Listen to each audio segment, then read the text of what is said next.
This is the notes video for section 6.1, problems, slides 2 through 6. All right, so in unit 6, we're talking about the integral. All right, so the concept of the integral is that integration is the operation that goes backwards from differentiation. So, for instance, if we're given that y is equal to 3x to the fourth plus 7x squared plus 9x plus 6, then of course y prime, the derivative, is just 12x cubed plus 14x plus 9, right? And that's what we learned in unit 2. So now what we're trying to do in this section is, okay, let's say we're given y prime. Can I go backwards and get y, right? So when I go from 3x to the fourth, right, to 12x cubed, what did I do? Well, I took the 4, right, the power, and I multiplied it by the constant. So I got 4 times 3 is 12. And then I subtracted 1 from the power, right? So if I'm going to go backwards, if I have 12x cubed, how do I go to 3x to the fourth? Well, what am I going to do? I'm going to have to, well, increase the power. So I'm going to have to go from 3 to 4, right? And if I went from 3 to 4, then I'm going to have to divide by 4 to get to 3 here, all right? And so if I have 3x squared, what could the original function have been, all right, if the derivative is 3x squared? Now, I said what could. So actually, that should be written as what could y equal. And I'll explain why that is important.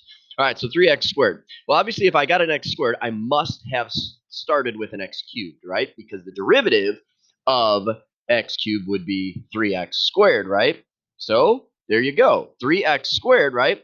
So the coefficient was 3, so I would have to divide by 3, right, to get just a regular x cubed. So x cubed, right, because its derivative is 3x squared, right? So obviously that's easy.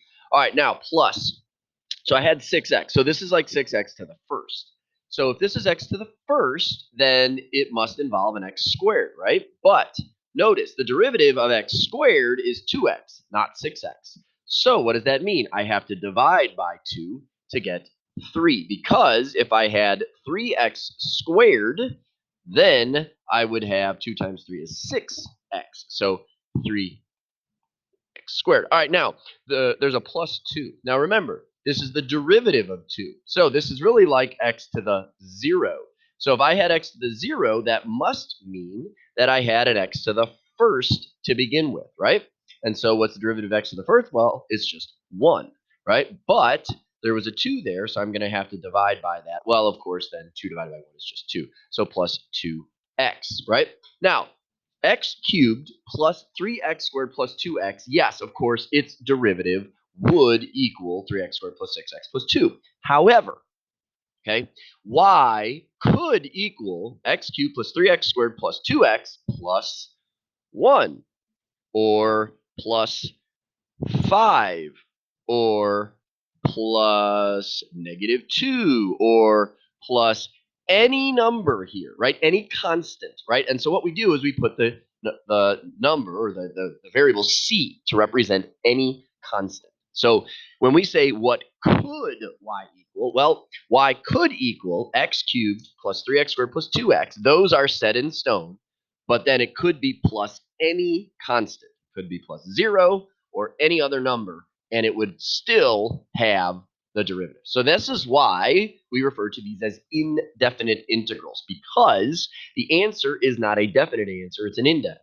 answer, right? That means there are an infinite number of functions that could have that same derivative, 3x squared plus 6x plus 2.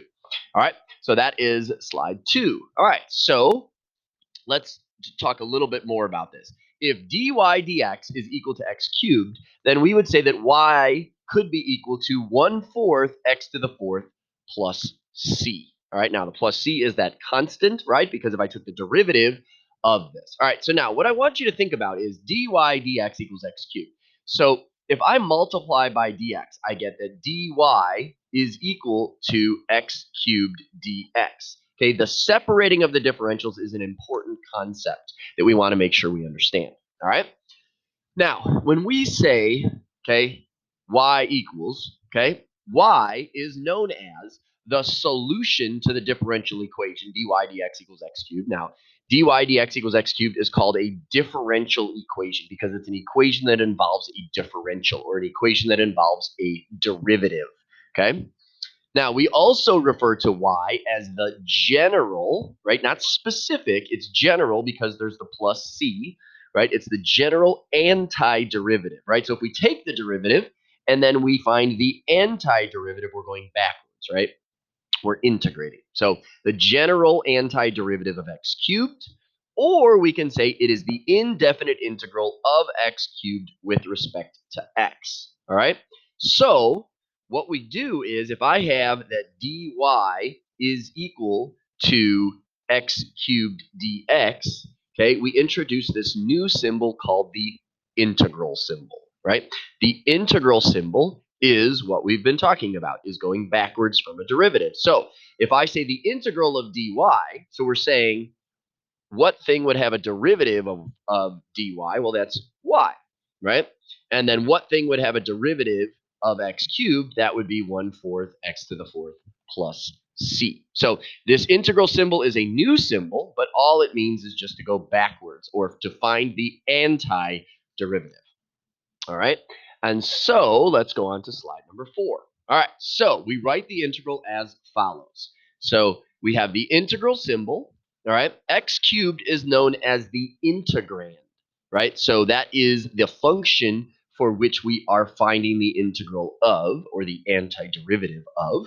The dx, that is the with respect to x. So it's the variable with which respect we are integrating to. All right. And then the plus c is the constant of integration.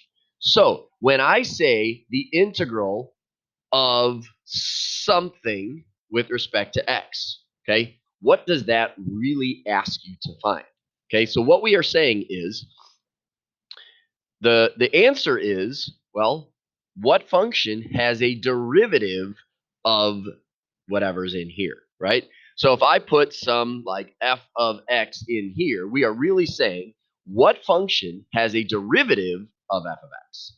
So whatever's in there is the derivative of the answer. All right. And so that is a really important thing. So, like when we get an answer, then we can take the derivative of it, and that would tell us if we're right or not. All right. So, this is a really key thing to understand that we're talking about in section 6.1. All right. So, moving on. All right. So, now just a couple of integrals here. All right. So, if I have the integral of x to the 15th, all right, we're going to say, okay, well, we add 1 onto the power, so that would become x to the 16th, and then we divide by 16, right? So this is really like saying 1/16 x to the 16th, and then, of course, the plus c. So remember, how do we check? Well, if we were to take the derivative with respect to x of 1/16 x to the 16th plus c. All right, what's the derivative of 1/16 x to the 16th? Well, we bring the 16 in front, so 16/16 is 1, right?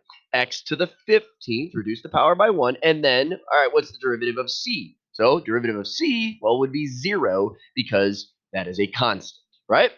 All right, so same is true here. All right, if I have x to the negative third, we're going to increase the power. So -3 plus 1 is -2, and then we divide by -2, right? So you can obviously take the derivative to go backwards. What would the derivative be?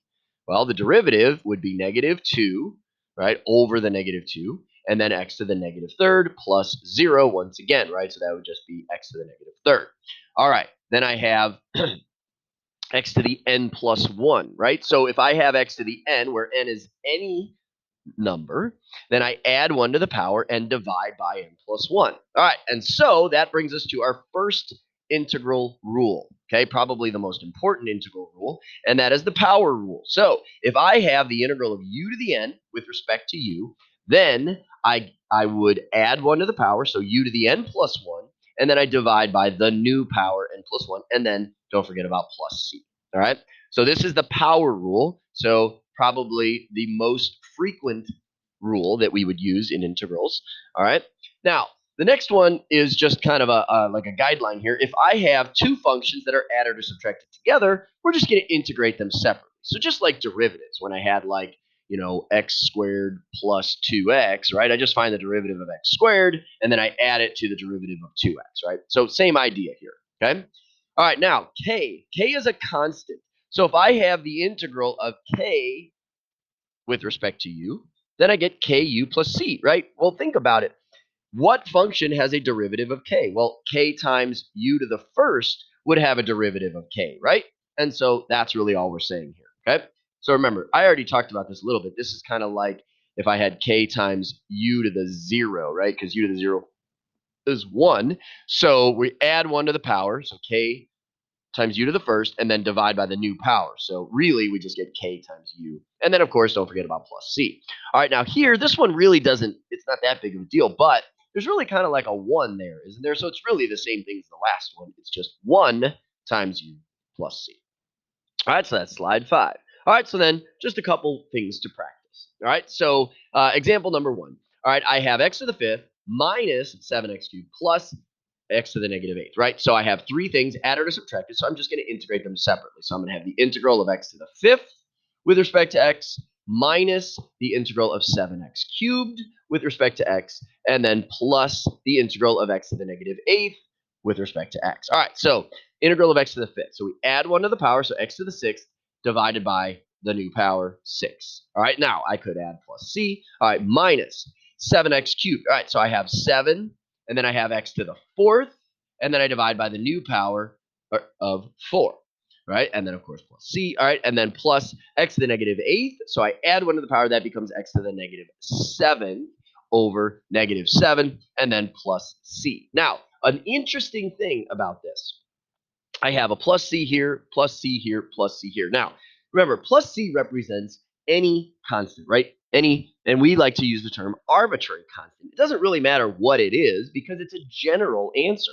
And so we're saying x to the 6th over 6 plus any constant, an arbitrary constant, minus 7x to the 4th over 4 plus another arbitrary constant plus x to the negative 7th over negative 7 plus an arbitrary constant. So if I have three arbitrary constants added together, well, that's just one arbitrary constant, right? So I would write this as x to the 6th over 6, or 1/6 x to the 6th, minus 7x to the 4th over 4, which could be 7/4 x to the 4th, and then minus, now this could be x to the negative 7th over 7, or negative 1/7, either way. So x to the negative 7th over 7, and then of course plus c. So I really only need to write the plus c once because it's an arbitrary constant. All right? All right, so that's number 1. All right, moving on to number 2. Before I start this, I want to rewrite the square root of x to the 1/2 dx. All right, so x to the 1/2. So we add 1 to the power. What is 1/2 plus 1? It is x to the 3/2, right? And then divided by the new power of 3/2, and then don't forget about plus c. So it's very common that we would rewrite this instead of like x to 3/2 over 3/2. We'd probably write it as 2/3 x to the 3/2 plus c. But remember, the original problem was presented with a root, and so we might say 2/3 times the square root of x cubed plus c. All right, and then the last one. Okay, this one's a little trickier. We actually have to do a little bit of work here because we don't know how to deal with like this division, right? We don't have a quotient rule.